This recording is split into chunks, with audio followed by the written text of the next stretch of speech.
दोस्तों, अक्सर हम सुनते हैं कि किस्मत सबसे बड़ी होती है और हमारी जिंदगी की दिशा यही तय करती है। लेकिन क्या सच में ऐसा ही है? सोचिए, अगर भाग्य ही सब कुछ तय करता है तो मेहनत और कर्म का क्या मतलब रह जाता है? यहां पर सवाल उठता है, क्या भाग्य से बड़ा कुछ हो सकता है?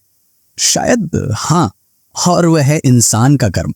किस्मत हमें मौके देती है, लेकिन कर्म उन मौकों को बदल सकता है। यही असली खेल है, कर्म का खेल, जो भाग्य की सीमाओं को भी पार कर सकता है। इस विचार को और स्पष्ट करने के लिए आज मैं आपको एक ऐसी कहानी सुनाने जा रहा हूं जो कर्म और भाग्य की गहराइयों को समझाएगी। इस कहानी को सुनकर आप अपने जीवन में अच्छे बदलाव महसूस करेंगे। बस वीडियो को अंत तक देखना ताकि सब बातें अच्छे से समझ सकें। तो चलिए दोस्तों, कहानी की शुरुआत करते हैं। नमस्कार और आपका स्वागत है हमारे YouTube चैनल में। किसी जमाने में एक छोटे से गांव में एक लड़का रहता था जिसका नाम आदित्य था। आदित्य के पिता गांव के एक सम्मानित व्यक्ति थे।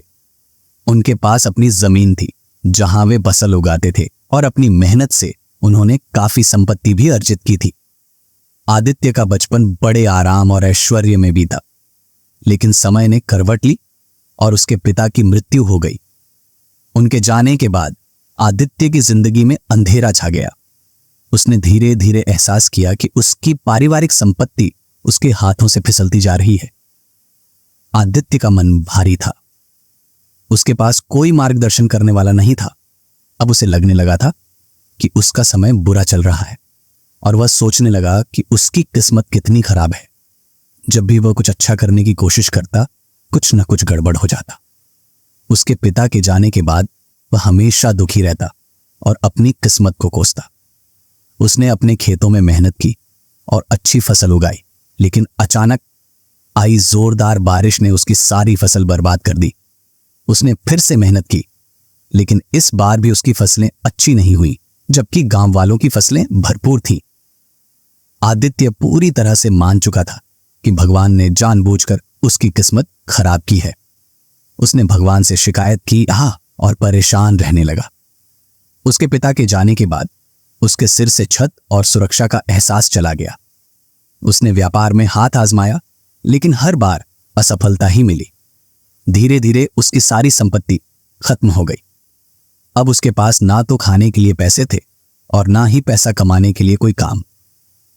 गांव में आदित्य की स्थिति देखकर लोग उसे ताने मारते और कहते कि उसने अपने पिता की संपत्ति को गलत तरीके से खर्च कर दिया।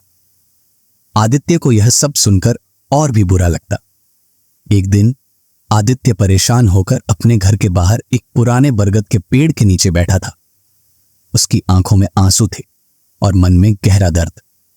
वह सोचने लगा, मेरे पिता ने जो कुछ भी मेरे लिए छोड़ा था वह सब खत्म हो गया है। अब मेरे पास कुछ नहीं बचा। मैं क्या करूं, कहां जाऊं? वह ऐसे ही बैठा रहा। तभी आदित्य के पिता के एक पुराने मित्र वहां से गुजर रहे थे। उन्होंने आदित्य को इस हालत में देखा और पास आकर बोले, बेटा, तुम यहां क्यों बैठे हो? क्या हुआ? तुम इतने निराश क्यों हो? आदित्य ने आंसू पोंछते हुए कहा, भाई, मेरे पिता ने जो भी संपत्ति मेरे लिए छोड़ी थी वह सब खत्म हो गई है। मुझे समझ नहीं आता कि अब क्या करूं। सब कुछ बर्बाद हो गया। पिता के मित्र ने कहा, बेटा, जीवन में कठिनाइयां आती हैं, लेकिन यह मायने रखता है कि हम उन कठिनाइयों का सामना कैसे करते हैं। कभी कभी हमें अपने भाग्य के अनुसार ही चलना पड़ता है।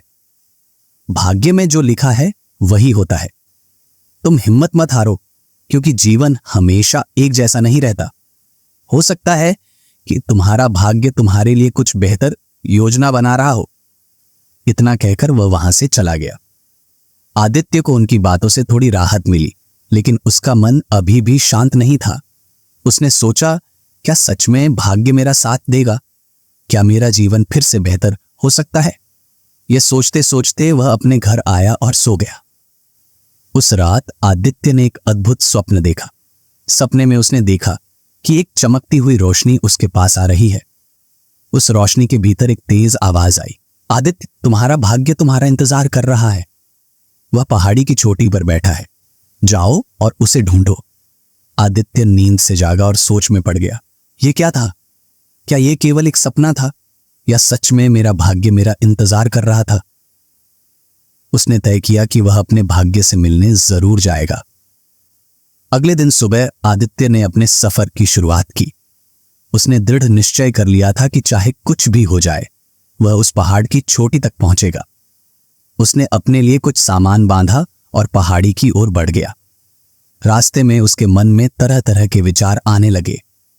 उसे याद आया कि उसके पिता अक्सर कहते थे, जीवन में मेहनत का कोई विकल्प नहीं होता। आदित्य ने अपने पिता की बातों को याद करके थोड़ा उत्साहित महसूस किया। जैसे जैसे वह पहाड़ की ओर बढ़ता गया उसे रास्ते में कई कठिनाइयों का सामना करना पड़ा। रास्ता पत्थरीला और कठिन था, लेकिन आदित्य ने हार नहीं मानी। रास्ते में उसे एक जंगल मिला जहां तरह तरह के जानवर थे, लेकिन आदित्य को उनकी परवाह नहीं थी। वह सिर्फ अपने भाग्य से मिलने की सोच रहा था। जंगल के बीचों बीच पहुंचते ही उसे अचानक एक जख्मी शेर दिखाई दिया। शेर दर्द से कराह रहा था और उसकी हालत बहुत खराब थी। आदित्य को देखकर डर लगा, लेकिन वह जानता था कि उसे यहां से गुजरना होगा। उसने सोचा, मैं चुपचाप यहां से आगे बढ़ जाऊंगा। यही सोचकर उसने हिम्मत जुटाई और शेर के पास पहुंचा। शेर ने आदित्य को देखा और कहा, तुम कहां जा रहे हो मानव? तुम्हें डर नहीं लगता? क्या तुम नहीं जानते कि मैं एक शेर हूं? आदित्य ने शेर की बात सुनी और कहा, हां, मुझे डर लग रहा है, लेकिन मैं अपने भाग्य से मिलने जा रहा हूं। मुझे पता चला है कि मेरा भाग्य पहाड़ी की चोटी पर मेरा इंतजार कर रहा है। शेर ने कहा, तुम्हारा भाग्य तुम्हें बुला रहा है, यह सच है। अगर तुम सच में अपने भाग्य से मिलने जा रहे हो तो उससे पूछना कि मैं कब और कैसे स्वस्थ होऊंगा। मैं यहां अकेला और जख्मी पड़ा हूं, मुझे कोई रास्ता नहीं सूझ रहा। आदित्य ने शेर से वादा किया कि वह उसके सवाल का जवाब लाएगा। यात्रा जारी रखी। आगे चलते चलते आदित्य को भूख लगने लगी। उसने रास्ते में एक बाग देखा जिसमें बहुत सारे पेड़ और फल लगे थे। उसने सोचा, शायद यहां से कुछ फल तोड़कर खा सकता हूं। आदित्य बाग के अंदर गया और उसने एक पेड़ से फल तोड़ा और खाने लगा, लेकिन फल बहुत कड़वा था। उसने उसे तुरंत फेंक दिया और आगे बढ़ने लगा। उसी समय बाग का मालिक वहां आ गया और आदित्य को रोककर पूछा, तुम कौन हो और मेरे बाग से फल क्यों तोड़ रहे हो? आदित्य ने शर्मिंदा होकर कहा, मुझे माफ करें महोदय, मुझे बहुत भूख लगी थी, लेकिन आपके बाग के फल बहुत कड़वे हैं। बाग के मालिक ने उदास होकर कहा, हाँ, मुझे पता है, मेरे बाग के फल कड़वे हैं और कोई भी इन्हें नहीं खाता। यह मेरी बहुत बड़ी समस्या है। जब बाग के मालिक को पता चला कि आदित्य अपने भाग्य से मिलने जा रहा है तो उसने आदित्य से कहा, अगर तुम सच में अपने भाग्य से मिलने जा रहे हो तो उससे पूछना कि मेरे बाग के फल कैसे मीठे होंगे। मेरी मेहनत का कोई फल नहीं मिलता क्योंकि कोई भी मेरे बाग के फलों को नहीं खाता। आदित्य ने बाग के मालिक से भी वादा किया कि वह उसके सवाल का जवाब लेकर आएगा। फिर वह अपने सफर के लिए आगे चल दिया। जैसे जैसे आदित्य पहाड़ की ओर बढ़ता गया, रात होने लगी। उसने एक जगह ठहरने का निर्णय लिया। रात में उसने एक बहुत खूबसूरत सपना देखा। उसने देखा कि एक साधु उसके पास आए और बोले, आदित्य, तुम्हारा भाग्य तुम्हारे हाथ में है। तुम्हें अपनी मेहनत और कर्म से अपने भाग्य को बदलना होगा। भाग्य केवल एक रास्ता दिखाता है, लेकिन तुम्हारी मेहनत ही तुम्हें मंजिल तक पहुंचाएगी। आदित्य ने साधु की बातों को अपने मन में गहराई से उतार लिया। सुबह होते ही आदित्य ने अपनी यात्रा को फिर से शुरू किया। अब उसे यकीन था कि उसके भाग्य में कुछ बड़ा इंतजार कर रहा है। आखिरकार आदित्य ने पहाड़ी की चोटी पर पहुंचकर अपने भाग्य को देखा। वह चमकता हुआ और खूबसूरत था। उसने अपने भाग्य से पूछा, क्या आप मुझे बता सकते हैं कि मेरे जीवन में क्या भविष्य है? भाग्य ने मुस्कुराते हुए कहा, आदित्य, तुमने अपने कर्म से मुझे बुलाया है। तुम्हारी मेहनत और लगन तुम्हें हर मुश्किल से निकालने में मदद करेगी। तुम जो भी चाहोगे उसे पाने के लिए तुम्हें मेहनत करनी होगी। तुम्हें दूसरों की मदद करनी होगी और उन्हें प्रेरित करना होगा। जब तुम दूसरों की भलाई के लिए काम करोगे तब तुम्हारा भाग्य तुम्हें और भी कई अच्छे अवसर देगा। आदित्य ने भाग्य की बातों को गहराई से सुना और फिर उसने कसम खाई कि वह मेहनत करेगा और अपनी पूरी ताकत से दूसरों की मदद करेगा। वह पहाड़ी से नीचे आया और अपने गांव में लौटकर उसने सब कुछ बदलना शुरू किया।